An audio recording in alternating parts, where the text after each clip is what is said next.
Uma vez redentorista, sempre redentorista. Eu quero agradecer o convite que vocês me fizeram para partilhar um pouquinho daquilo que sonhamos e pensamos como redentoristas para este jubileu. Ser redentorista no ano jubilar como caminheiro da esperança. Mas antes eu queria contar um fato quando vim para trabalhar aqui no Nordeste, e depois de um ano voltando, e juntamente com o padre Gabriel, que era o provincial aqui de Recife, encontramos com o nosso querido e saudoso padre Libardi. E o padre Libardi perguntou como é que estava a missão aqui. E o padre Gabriel, com aquele seu entusiasmo, sonhando nessa missão, disse: está muito bem, uma maravilha. E virou e disse assim ao Libardi: o Salles, inclusive, está fazendo palestra para o clero da Diocese de Garanhuns. O Libardi deu uma risada e disse assim: estou vendo que a coisa lá está feia mesmo, né?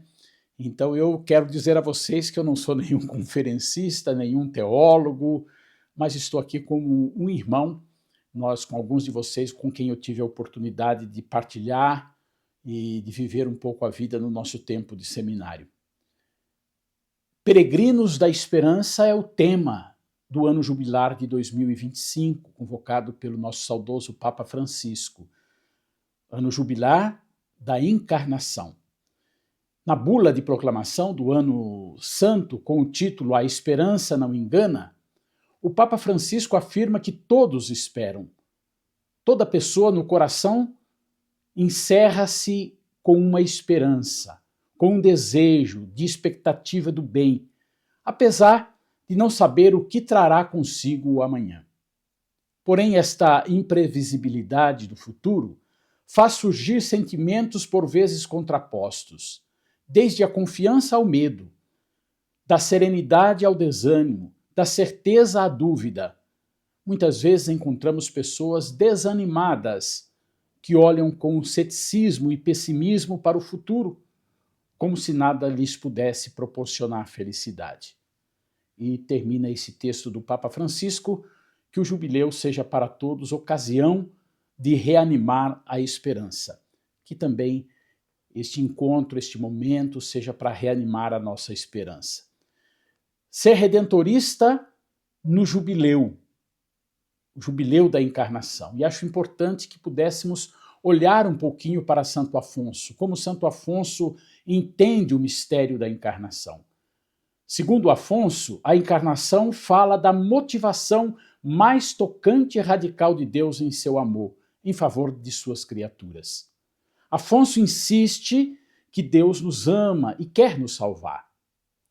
Essa sua crença veio da própria experiência espiritual de Afonso, que em sua juventude foi um jovem escrupuloso, sofreu a influência do jansenismo e teve medo de Deus.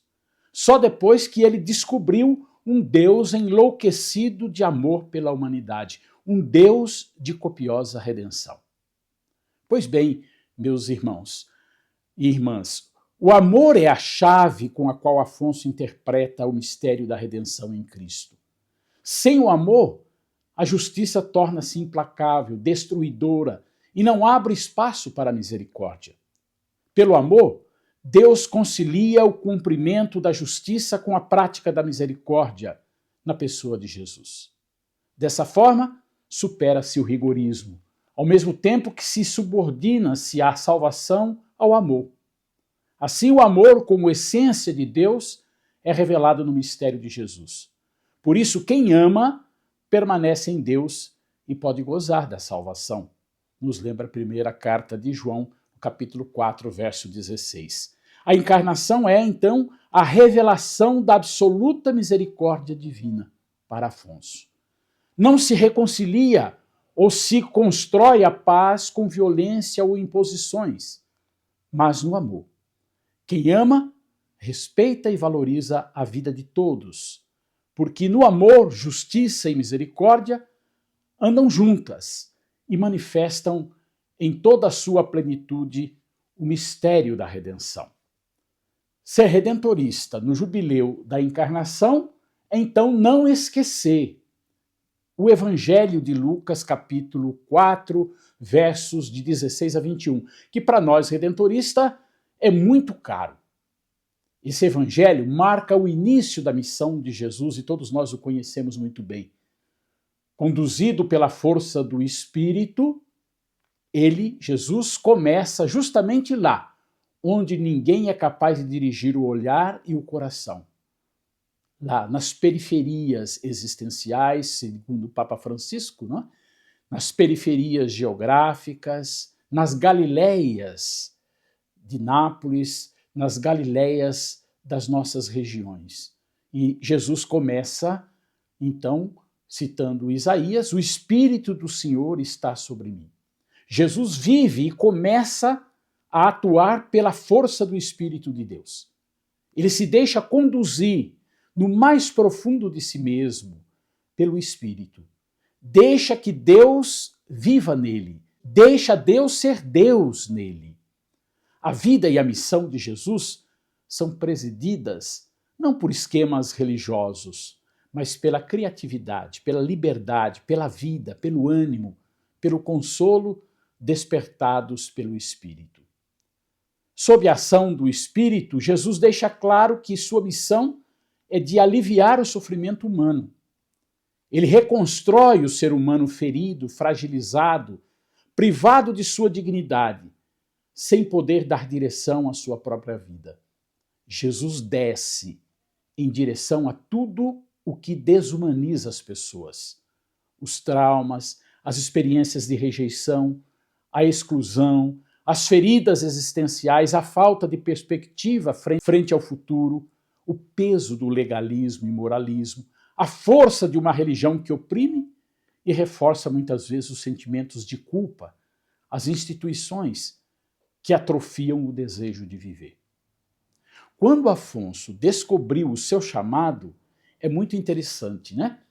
Todos os seus esforços e talentos foram colocados a serviço de um único objetivo: os pobres e abandonados. Afonso, que era escritor e músico, passa a compor simples meditações e cantar canções populares.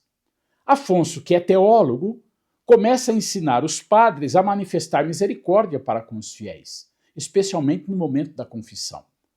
Já o pregador inventa um estilo simples de homilia e, quando se torna bispo, alimenta os pobres durante o período de fome. Tudo nele, tudo em Afonso está unido à evangelização dos pobres. Embora não recusasse oferecer sua palavra, seu ministério a todas as classes, o clero, as freiras, a nobreza, os ricos, ele sempre tentou estar disponível para esses, mas foi apenas para o bem daqueles que foram abandonados, porque foi para os pobres que ele se tornou fundador da congregação. A congregação do Santíssimo Redentor nasceu para levar para este povo pobre, sem esperança, a proclamação explícita, profética, libertadora do Evangelho. Santo Afonso nunca se limitou à denúncia do pecado, mas ofereceu um plano para uma nova vida. Ele nunca ficou satisfeito em provocar apenas uma resposta imediata, mas ele procurou articular uma vida nova e profundamente cristã na sua época. Embora ele não estivesse tão consciente da justiça social como nós somos hoje, não se pode negar que ele fez um trabalho extraordinário para estabelecer essa vida cristã sobre a dignidade fundamental da pessoa humana, dos mais pobres e mais simples. Essa dignidade inalienável da pessoa humana, que antecede qualquer diferença natural ou convencional entre os seres humanos, brilha fortemente na sua teologia moral, onde a santidade da consciência de cada pessoa está em primeiro lugar, indiscutivelmente sobre todas as leis. Aliás, o tema da consciência era o tema muito querido do nosso saudoso Papa Francisco. E ele vai beber justamente na teologia de Santo Afonso. O Concílio Vaticano II, na sua Constituição Gaudium et Spes, aponta a missão da igreja no mundo, mergulhada em contínuas tensões, guerras, conflitos, ideologias, falta de esperança. Essa Constituição começa colocando que a alegria e esperanças, as tristezas e as angústias dos homens de hoje, sobretudo dos pobres e daqueles que sofrem, são também as alegrias e esperanças, as tristezas e as angústias dos discípulos de Cristo. Ou seja, as preocupações que sofrem os homens fazem parte da pauta também das preocupações da igreja. Não podemos, meus queridos e queridas, ficar alheios aos problemas do mundo. No final do número 31 da Gaudium et Spes, diz assim: podemos legitimamente pensar que o destino futuro da humanidade está nas mãos daqueles que souberem dar às gerações vindouras razões de viver e de esperar. Como igreja, como redentoristas, nós somos convocados então a sermos instrumentos dessa esperança. Não é? Somos convocados a sermos instrumentos dessa esperança. Em tempos de crescente desigualdade, desamparo, o jubileu é uma oportunidade de sermos, como redentoristas, agentes de transformação. Libertar o oprimido, perdoar, promover o diálogo e cuidar dos mais vulneráveis são ações concretas que podem transformar o presente e construir um futuro mais solidário. Como ser redentorista, caminheiro da esperança? Eu acrescentaria ainda, como ser um redentorista, caminheiro da esperança em tempos de crise? Eu gostaria de lembrar aqui o nosso confrade Francisco Chiovaro, que já falecido, num dos livros da URB, onde ele escreve, um dos textos é escrito por ele, eu gostaria de retomar um pouco como ele vê o redentorista deste novo milênio. Ele vai colocar: ser missionário é o nosso modo de ser na igreja. Significa que não estamos chamados a fazer tudo na igreja. A primeira exigência da missão, diz Chiovaro, é a itinerância. Missão para nós não se limita ao deslocamento de um lugar ao outro. Itinerância apostólica é um modo próprio de ser na igreja. Vocês, como leigos redentoristas, que bebe da espiritualidade da congregação, precisa se perguntar: qual é o meu modo de ser na igreja hoje? Francisco falava da igreja em saída, de ir às periferias geográficas, existenciais. Seria preciso perguntarmos hoje: onde estão os cabreiros hoje? Quem são os cabreiros para nós nos dias de hoje? A itinerância missionária para o redentorista significa colocar-se na fronteira, sendo sinal de esperança. Aonde você vive, onde você atua como leigo redentorista, onde estão as fronteiras? Fronteiras externas, fora da igreja, fora do setor da comunidade, mas também fronteiras internas, comunidades que estão em risco, que são abandonadas, que ninguém atinge, que ninguém chega. A itinerância é a condição indispensável, nos lembra Chiovaro, mas não é o fim da missão. O redentorista caminheiro da esperança, padres e leigos, serão todos, ou quase todos, biblistas. Quero dizer que eles compreenderão a importância da palavra e de colocar-se à escuta do evangelho. Estudo e meditação da palavra, para serem missionários livres para a proclamação da palavra. Veja bem, não vamos logo entrar e fazer teologia lá em Roma e ser doutor em teologia. Seria ótimo se tivéssemos tantos leigos doutores em teologia e em teologia bíblica. Temos alguns ótimos, né, no nosso país. Mas que a palavra de Deus precisa ser centro do nosso coração e da nossa vida, para que a gente possa assim também ser mais livre. A palavra de Deus nos liberta, nos faz livres para caminhar nesse chão. E Kiovar ainda fala sobre os destinatários da missão. Os caminheiros da esperança irão ao Evangelho de Lucas, o Evangelho dos pobres, dos pequenos, dos fracos, dos missionários, sobretudo o Evangelho da misericórdia. O Evangelho do bom samaritano deve ser o nosso Evangelho de cabeceira. Bonito isso. O Evangelho do bom samaritano deve ser o nosso Evangelho de cabeceira.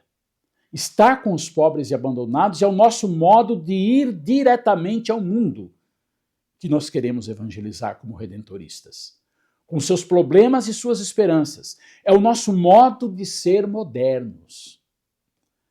Serão os redentoristas caminheiros da esperança no mundo que cria a exclusão, defensores da dignidade humana e testemunhas da esperança cristã. Esse mundo em que se conhece novas formas de pobreza e de abandono. O campo do nosso apostolado não é só restrito, mas é imensamente ampliado. Talvez aqui, meus irmãos e irmãs, vocês como leigos e leigas podem nos ajudar como redentoristas consagrados, devotos, a darmos passos mais ousados na missão. Não é? Eu acho que vocês podem nos ajudar a darmos passos mais ousados na missão. Termina Kiovar dizendo que se fosse proposto salvar um só dos tesouros da nossa tradição redentorista, ele diz que escolheria seguramente a simplicidade. Na bolsa de valores do espírito é o valor mais seguro. Além do mais, não nos impede de caminhar para o futuro, mas nos torna mais ágeis na missão. Termino. A esperança é transmitida por contágio. Não é transmitida porque alguém a escuta, a discute ou a explica, mas apenas a possui. Se há meios para contagiar com a esperança, são a alegria e a paz interior. Que o Deus da esperança nos encha de toda a alegria e paz na fé, nos disse São Paulo aos Romanos no capítulo 15, os versos 13. O verso 13. A alegria revela a presença da esperança, como o perfume revela a presença da flor. E eu acredito que para todos nós, quando celebramos este jubileu, e falando da teologia da encarnação, falando um pouquinho da missão de Afonso, não podemos deixar de esquecer a Constituição para nós número 20, que eu acho que resume tudo isso que refletimos agora. Os redentoristas são fortes na fé e alegres na esperança, fervorosos na caridade, inflamados no zelo, humildes e sempre dados à oração. Seguindo contentes a Cristo Salvador, participam de seu mistério e anunciam-no com evangélica simplicidade de vida e de linguagem. Pela abnegação de si mesmos, pela disponibilidade constante para as coisas mais difíceis, a fim de levar aos homens a copiosa redenção. Agradeço muito esta oportunidade de partilhar com vocês, espero que tenha ajudado na conversa, né, e dessa manhã para poderem continuar a missão tão bonita de vocês, como leigos redentoristas, vocês que beberam tão profundamente na espiritualidade redentorista. E rezem por mim.